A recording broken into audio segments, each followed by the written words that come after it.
Chef de pièce. La troisième compagnie occupe une ferme isolée qui ne devait pas manquer de charme avant les événements.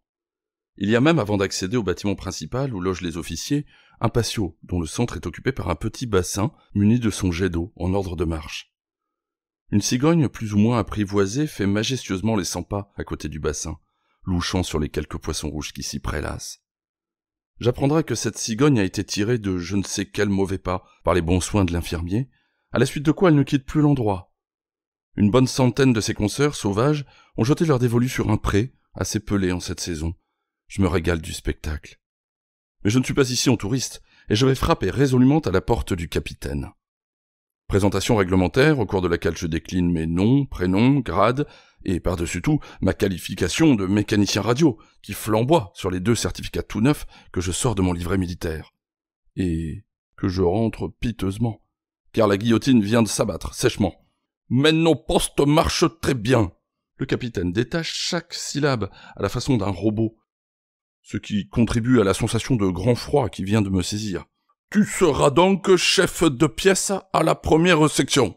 Tu peux disposer. » « À vos ordres, mon capitaine. » Salut militaire. Claquement peu convaincu de talons. Mes claquements de talons n'ont d'ailleurs jamais été très convaincus, ni convaincants. Et me voilà dans l'escalier, mais surtout dans le brouillard. Je repasse devant la cigogne et la caresse distraitement. Mon esprit est ailleurs. Du diable si je me souviens de ce qu'est un chef de pièce. Ah si, pourtant, ça me revient. C'est le gars qui est responsable du FM 24-29, le fusil mitrailleur conçu en 1924 et modifié en 29. Comment ça apparaissant ? Il faut bien une trentaine d'années pour apprendre à démonter, remonter et manier l'engin. C'est une arme très performante au demeurant, mais ce genre de performance, justement, je préfère le faire à souder. Et puis, chef, surtout, là, je suis vraiment pas à l'aise, mais alors pas du tout. Même commander une corvée de chiottes m'est insupportable, alors une pièce... C'est donc avec le moral assez délabré que j'arrive au hangar aménagé, mais si peu, qui sert de chambrée à la première section. L'aménagement consiste en une rangée de 12 chalits le long d'un mur, d'un poêle, qui tiédit l'atmosphère dans un rayon d'environ 1,50 m, rayon très convoité d'ailleurs, et on avait oublié de me dire, ou j'avais oublié d'écouter, en classe de géographie que le climat des Aurès n'a rien à voir avec celui d'Alger. Donc moins quelque chose la nuit, et guère mieux le jour. Pour compléter le mobilier, on a aussi suspendu 3 grosses lampes aux poutrelles métalliques du hangar. Et ce soir, c'est la fête, non pas pour mon arrivée, mais parce que, chose rare, ici, il y a du courant aujourd'hui, et que nos 2 lampes fonctionnent. Je dis « nos 2 », étant donné que la 3e présente un aspect déplorable qui lui interdit à tout jamais d'émettre la moindre lueur. On m'explique, le colérique de la section a déchargé voici 48 heures son PM, pistolet mitrailleur, appelé aussi MAT 49, puisque ce petit bijou nous vient de la manufacture d'armes de Tulle, sur la pauvre lampe, qui n'a pas su se défendre. Le gars n'est plus là, il purge sa peine au bataillon. Mais la lampe y est toujours. Et, pure coïncidence, c'est exactement à l'aplomb de ce qu'il en reste que se trouve mon chalit. En y installant mes petites affaires, je remarque que c'est aussi l'endroit le plus éloigné du poêle, et que les 2 couvertures marron, à peine trouées par endroits, ne seront pas de trop. C'est de bonne guerre, car stage radio ou pas, j'arrive 4 mois après ceux de ma classe, et ça ne se fait pas. Donc si l'accueil des copains est un peu frais, je n'ai rien à leur reprocher. Je fais tout de même un brin de causette avec l'un ou l'autre, mais l'heure avance, et on s'apprête pour la nuit. J'enfile mon pyjama, prêt à m'endormir au plus tôt. J'ai eu juste le temps de remarquer quelques clins d'œil amusés dans ma direction, quand je me suis enfilé sous les couvertures. Pas le temps d'analyser. La fatigue, la déception, la tiédeur relative du lit m'emportent dans le sommeil. À 2 heures, réveil brutal. Les lampes sont allumées, toute la chambre s'agite, et on m'incite à faire fi ça, si je ne veux pas avoir de graves ennuis. La section est conviée à une opération surprise, et il reste une petite minute pour le rassemblement et le départ. En un éclair, je réalise que je suis le seul à porter pyjama, et je comprends enfin les sourires narquois d'hier soir. Ce genre de plaisanterie nocturne est si fréquent que les gus ont depuis longtemps remisé le pyjama au fond du sac à paquetage. J'enfile donc mon treillis par-dessus le pyjama, mes chaussures, sans prendre le temps de les lasser, et je cours, masse 36 à la main, rejoindre la section qui s'enfonce déjà dans la nuit noire et froide qui encercle la ferme. Je suis le dernier de la colonne, et pas du tout rassuré de l'être. Mon seul repère dans ce noir absolu, c'est le léger clapotement de grolle des 20 gars qui me précèdent, dans la boue d'abord d'un chemin, puis d'un champ, puis d'un ruisseau à moitié gelé. Tiens, la section s'est arrêtée pour une petite pause. Le silence est terrifiant. Plus un pas, aucun chuchotement.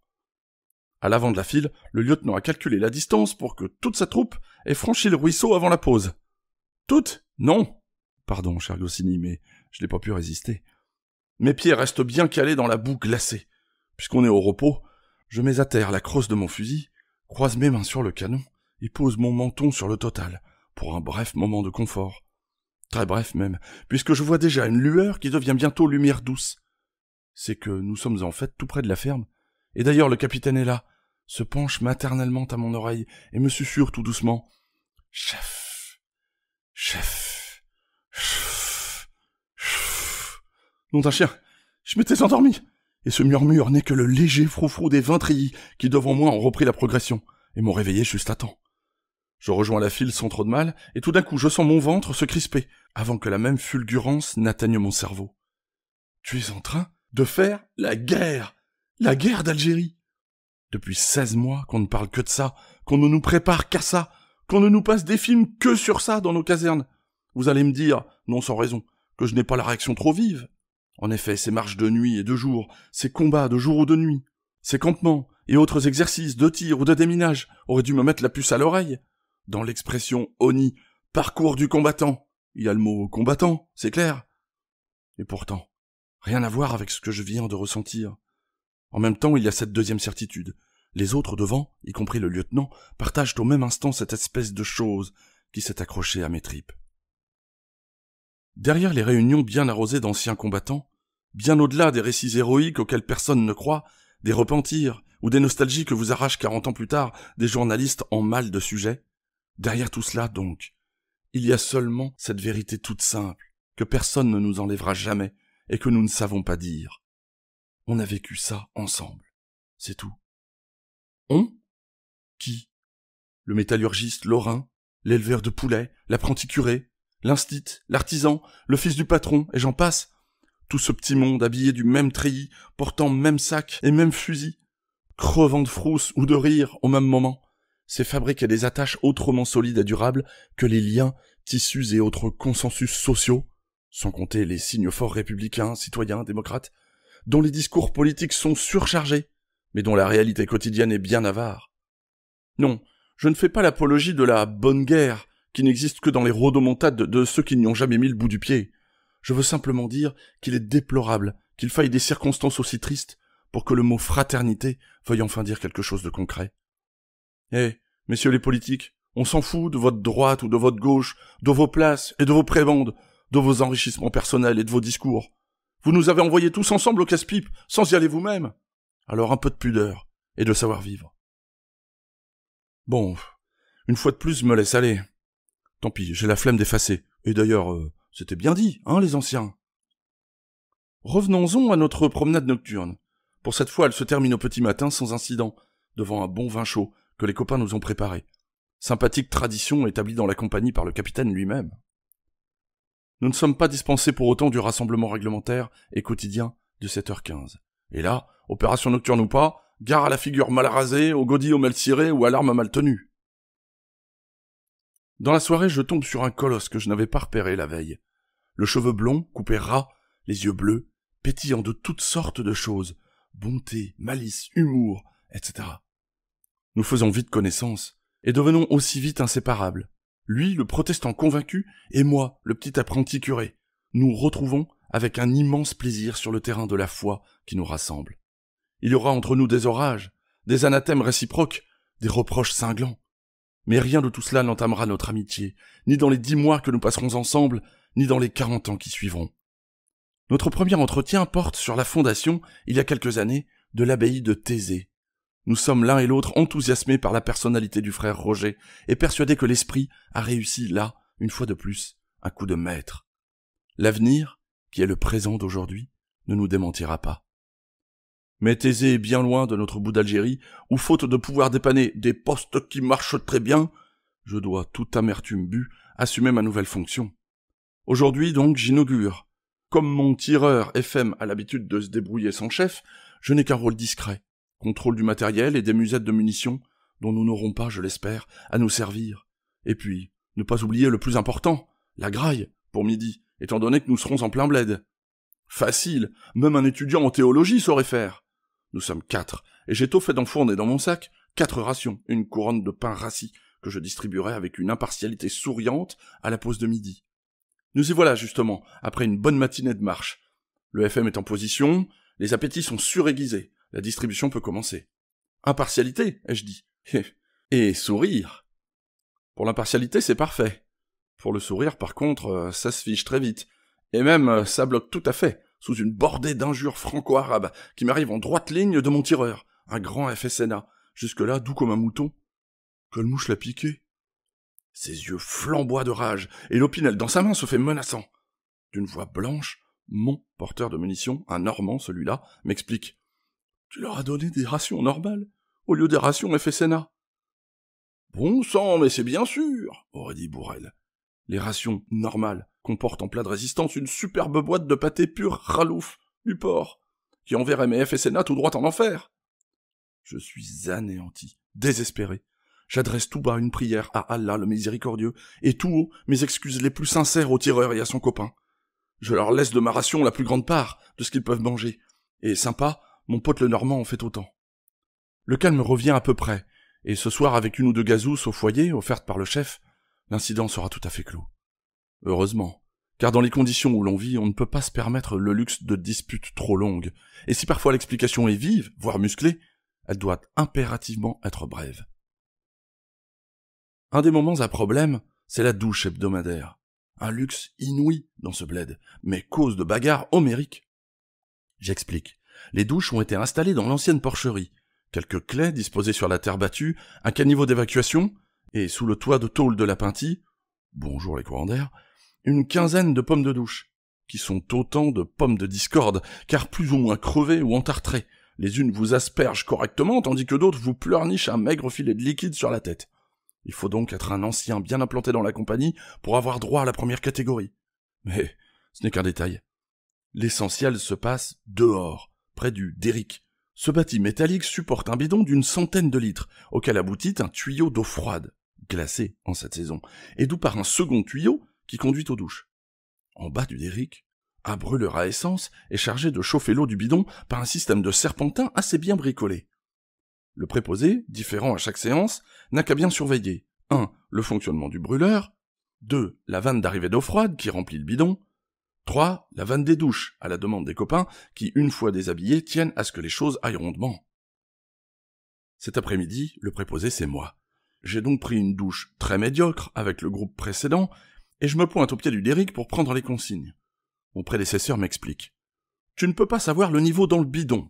Donc, si tu ouvres l'eau froide trop longtemps, l'eau est glacée. Elle déborde du bidon, éteint le brûleur, et les gus te font une tête au carré en sortant. Mais si tu la fermes trop longtemps, les gus se brûlent. Puis ils n'ont plus d'eau, sauf l'eau glacée que remise quand ils ont gueulé. Et du coup, ils me mettent une tête au carré en sortant. Bah, je crois que j'ai compris. Bon, de toute façon, ça marche jamais, ce truc-là, déclare-t-il péremptoire en s'éloignant. Déjà, les premiers de la section se sont engouffrés, l'air sombre, sous le toit de tôle, et commencent à défaire leur treillis. Bon, voyons. Pour le moment, le bidon est plein, et le brûleur ronfle gentiment. Dans un moment, j'ouvrirai l'eau des douches, mais pas trop fort, et 10 secondes après, j'ouvre l'eau froide, très doucement, juste pour que le niveau ne baisse pas trop, et que l'eau ne soit pas trop chaude. Alors, ça vient? Tremblant d'émotion, je m'exécute, jouant sur les manettes avec des doigts de chirurgien, et... ça marche. Une vapeur sympathique sort de dessous le toit de tôle, j'entends quelques soupirs d'aise, et, signe suprême de bien-être, en voilà un qui entonne « En revenant de Nantes !» Une pause pour le savonnage, et je reprends mes savants réglages pour le rinçage. Je parviens même à jouer les prolongations. C'est un triomphe. C'est la première douche depuis que je suis ici. Oh putain, pour un bleu, tu te démerdes pas mal. Et enfin la consécration. Bon, à partir d'aujourd'hui, c'est toi qui feras la douche pour la section. Cette fois-ci, je me sens définitivement intégré. Et à la réflexion, je n'aurais jamais obtenu ça avec un fer à souder. Donc, vers la fin novembre, je peux me targuer d'une mention AB pour ce qui est de la vie sociale et des copains. J'ai même réussi à briller au cours d'une partie de volley où mon service canon a fait merveille. Piètre consolation, car en ce qui concerne l'ardeur guerrière sur le terrain, c'est toujours le même désastre. Manque d'entraînement évident. Ainsi, au cours de la dernière opération en montagne où il était question de surprendre l'ennemi dans une grotte, bien entendu et heureusement trouvée vide à notre arrivée, J'ai bien cru ne jamais pouvoir rentrer. Éreinté par la marche et le poids de la musette du FM, je me traîne lamentablement dans les éboulis pentus, et lorsque j'arrive enfin au GMC, tout le monde y est installé depuis un certain temps, et les moteurs tournent. On ne me fait aucune remarque, mais les regards en disent long. Les copains ont raison, à pied sur le terrain, on peut s'en tirer. Coincé dans le GMC à l'arrêt, on n'a pas l'ombre d'une chance. Il y a chez moi, comme chez beaucoup, un manque d'enthousiasme certain, qui va finir par me faire classer parmi les mauvais esprits. Ce qui signifie, à cette époque, que, peut-être, vos opinions politiques qui ne regardent que vous, mais quand même, ne sont pas en coïncidence parfaite avec celles de l'armée française, qui n'a pas le droit d'en avoir, mais quand même. Bientôt ma charge de chef de pièce sera confiée à plus méritant que moi, et je vais me retrouver avec un 300, émetteur-récepteur, dont la batterie pèse son poids, mais dont le fonctionnement m'est plus familier que celui du FM. L'engin est par essence beaucoup moins agressif, et ça me rassure un peu. Allons, l'avenir n'est pas trop sombre, et je m'accoutume assez bien à ma nouvelle fonction.